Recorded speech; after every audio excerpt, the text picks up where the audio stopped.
reason could not be more clear, because Bitcoin stands for freedom, sovereignty, and independence from government, coercion, and control. And again, Christians, get out and vote just this time. You won't have to do it anymore. 4 more years, you know what? It'll be fixed, it'll be fine. You won't have to vote anymore, my beautiful Christians. I love you, Christians. I'm a Christian. I love you. Get out. You got to get out and vote. In 4 years, you don't have to vote again. We'll have it fixed so good you're not going to have to vote. I actually became a huge fan because I grew up in a single-parent household mired in poverty. And I always wondered, how do we get opportunity back to the poorest Americans, to marginalized communities?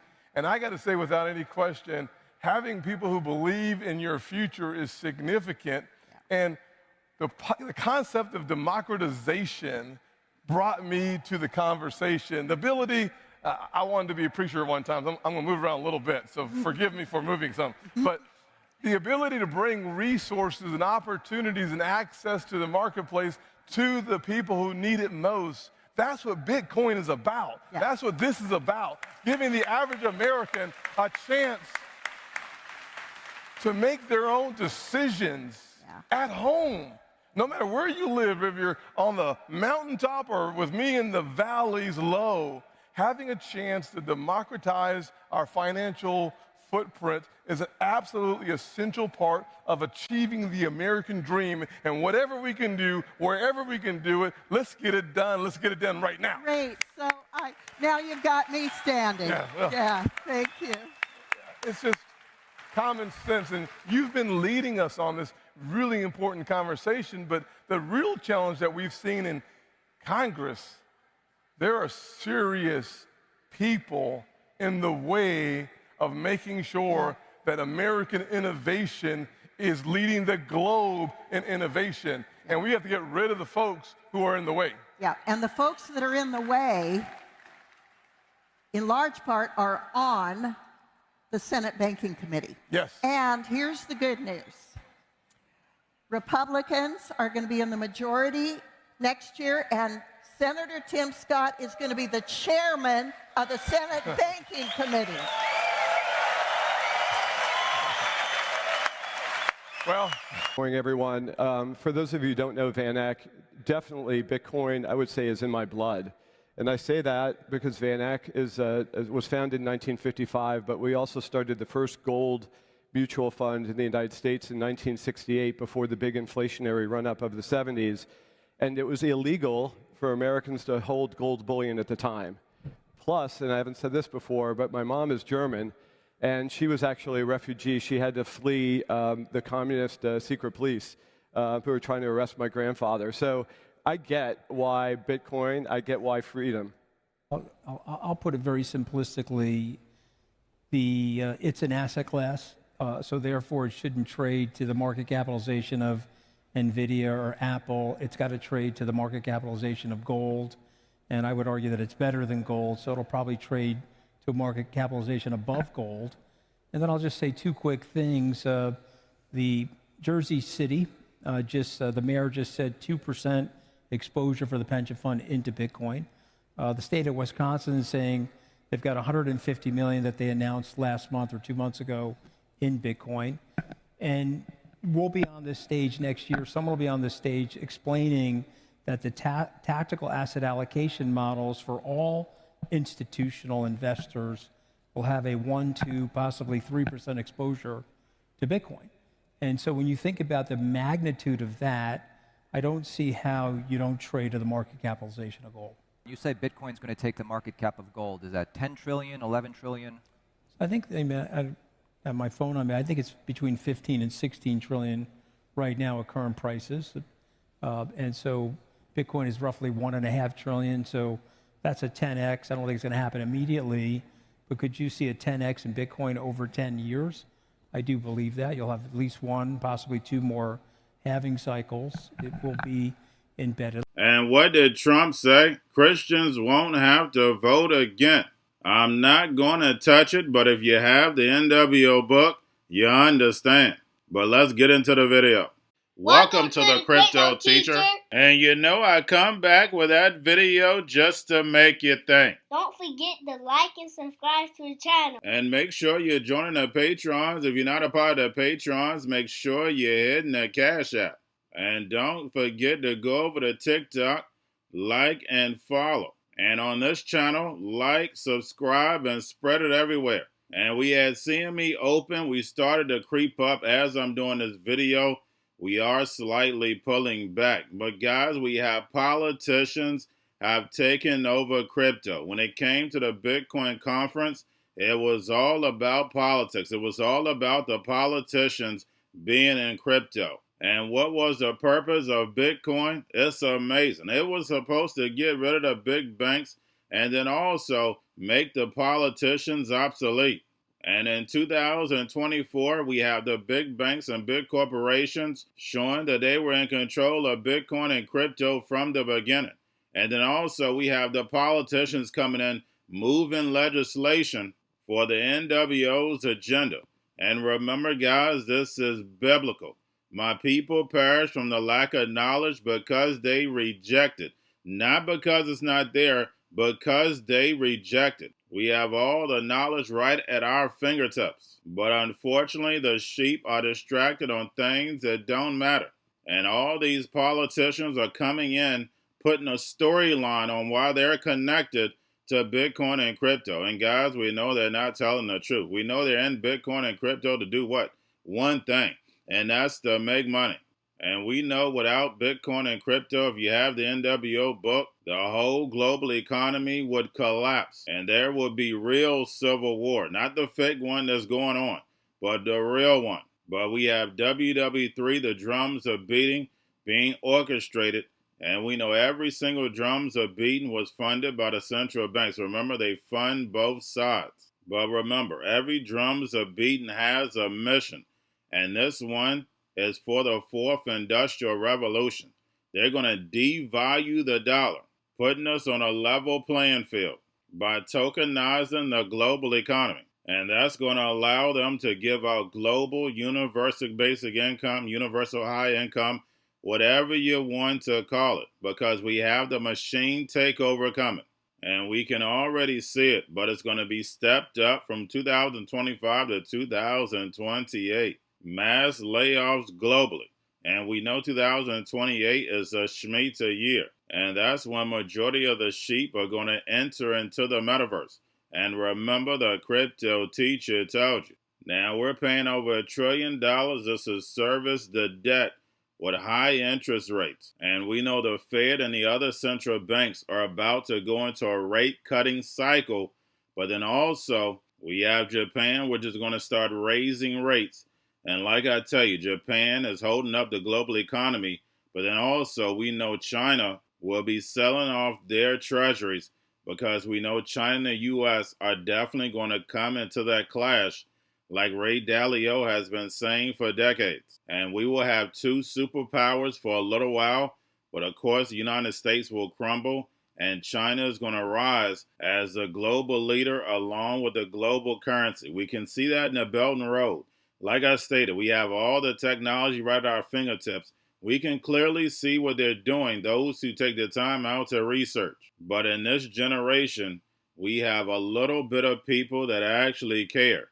And again, my people perish from the lack of knowledge because they reject it. And we know the Most High is going to reject the children. And that's the reason why the NWO calls them Generation Z. Because we know the rise of the machines are going to take over the economy if the sheep don't wake up. And remember, the crypto teacher told you. Because he knows, when it comes to the NWO, it's all planned out. You have a wonderful day. I think, Kamala Harris is the party of war. She's a war hawk. The Democratic Party was always the peace party. Kamala Harris is a war hawk on Ukraine. She's a war hawk on China. I think that we should be figuring out ways to coexist with the rest of the world as best we can. Of course, we need to protect our national security. I think she's not going to do anything about the national deficit. Going to a different economy. And we're going to be learning more about that as we go. But clearly, we're learning that things can be done from remote locations. We're learning that technology can replace people even more than we thought. We're not going back to the same economy. We're recovering, but to a different economy, and it'll be one that is more leveraged to technology. And I worry that that is going to make it even more difficult than it was for many workers. In Silicon Valley, and my friends who work in technology know that what we did to the manufacturing workers, we are now going to do to the retail workers, the call center workers, the fast food workers, the truck drivers, and then even bookkeepers, accountants, insurance agents, lawyers, and on through the economy. So what happened to the manufacturing workers is a very clear sign. And so we'll import Chinese-based CBDC technology. So it's going to be CBDC in a box provided to you by the People's Bank of China. But every stock, every bond, every currency, every commodity, every piece of art, every private business, every piece of real estate will eventually be a token on a blockchain, an entry on a ledger, permanent and immutable. We will have truth instead of trust, and we will save over $7 trillion a year. 6 to 8% of global GDP is wasted by the friction of the trust industry that's necessary when you have dual entry accounting. With triple entry accounting, which is what a blockchain is, we get rid of all of that friction. It's a beautiful future. Like what you see in China and their social credit scoring systems, right? If we get identity wrong, it could be a tool to enslave humanity. And if we get it right, it could be a tool to liberate humanity. And as an American, I'm obviously rooting for the one that's on the side of freedom. Bitcoin is an international asset. And also, I do believe the role of crypto is, it's digitizing gold. I actually believe this technology is going to be very important. Look at it. We have been part of a huge revolution in investing through ETFs. We believe that ETFs will be changing the whole way we invest. Many people still use it as a means, people are investing it for indexing. No, the majority of people who are putting money in in ETFs are active investors that are buying exposure. The entire bond market is being transformed as we talk right now. I believe the next generation for markets, the next generation for securities will be tokenization of securities. And if we could have that distributed ledger that we know every beneficial owner, every beneficial seller, we all have our code of who's buying, who's selling, instantaneous settlement. And think about it, it changes the whole ecosystem. Chinese bank ICBC has been hit by a ransomware attack, and the U.S. Treasury market, as a result of that, has been disrupted. This, according to the Financial Times. We're getting it more right now with Bloomberg's Shonali Bassick. Shonali, what do we know? Listen, we have the Financial Times now reporting that ICBC, one of China's largest banks here, was hit with a ransomware attack. And remember, they're a very significant intermediary in the Treasury market. The SIFMA has told its members that this has been part of the reason here that the system is kind of clogged up, if you will, during that auction that we saw a little bit before. The attack had prevented ICBC, according to the Financial Times, from settling Treasury trades on behalf of other market participants.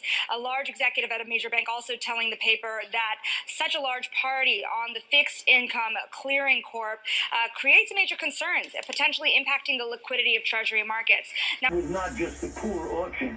It was absolutely lousy, and when the dealers have to step in to save a treasury auction, that's a rare occurrence. And Cryptoteacher and the New World Order book, plus the 3 Kids books. It's time to re-educate. Also, new to cryptos, Coinbase, Bitrue, Binance. Do not forget book links and crypto links are in the description. The stock channel, guys. Don't forget to go like, subscribe, spread everywhere.